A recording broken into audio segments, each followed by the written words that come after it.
So I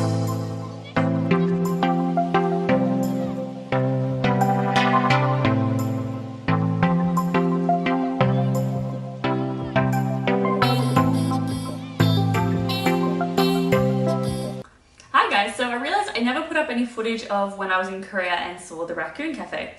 I want to acknowledge that I know a lot of cafes can be like not humane or whatnot, so I was very hesitant going into this. North America, I did New York and Canada a few months before I went to Korea, and I never saw a raccoon and I was a bit salty about it. So I was like, this is my chance to see a raccoon, which I'm aware is like not that exciting to a lot of like Americans, but I've never seen one before, so I was pretty excited about it. So my friend found this raccoon cafe. So this cafe was called Blind Alley and it was in Seoul. You're free entry, but you've got to buy a drink or some food. So I bought an Oreo shaved ice, which was interesting, very nice.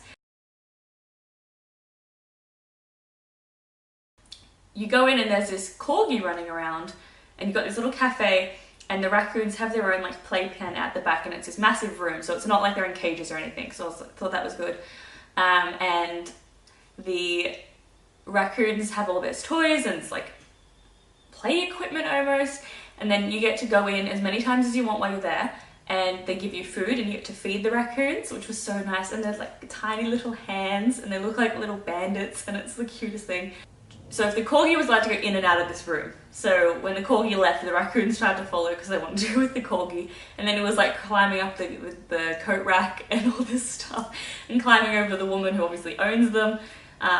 But there was about, I think there was 3 or 4 total raccoons in there, so they had the company and stuff. And it was just such a fun experience. And so I definitely recommend doing it if you're in Korea. It's a bit different than a cat cafe. I've never done a cat cafe, but cats always seem so disinterested and they're pretty boring. Like, not boring, cat people are gonna come for me. Cats are just, I see them everywhere. So like I'm not gonna go to a dog cafe because I've got a dog, you know? So I want to do something a bit more unique. And raccoons are called trash pandas casually. So they're known for rifling through people's trash and living in inner cities and just not having very nice lifestyle. Doing a raccoon, I was like, I don't want to speak to the raccoon, but I would say this is a better life than living in someone's dumpster. They get nice food, they get to interact with people, they have their own play equipment and they're safe, where raccoons are often seen as roadkill in a lot of places. So they're looked after better than they would be in the wild. So it's a bit different from an animal like a bird that wants to fly away but you're putting it in a cage. So anyway, that's how I rationalized it, but I know some people won't agree with that, but that's what I thought at the time.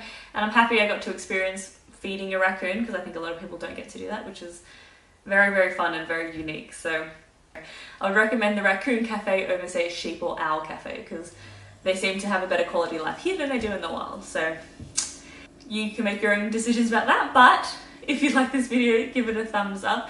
Tell me in the comments below, have you been to any other cafes? Did you think it was good or bad in terms of for the animal or a bit unhygienic? I know the cat cafes, sometimes people talk about fur getting into their food. We didn't have that at all. Remember to hit subscribe so you can stay up to date with all my adventures. The next one will be North Korea. So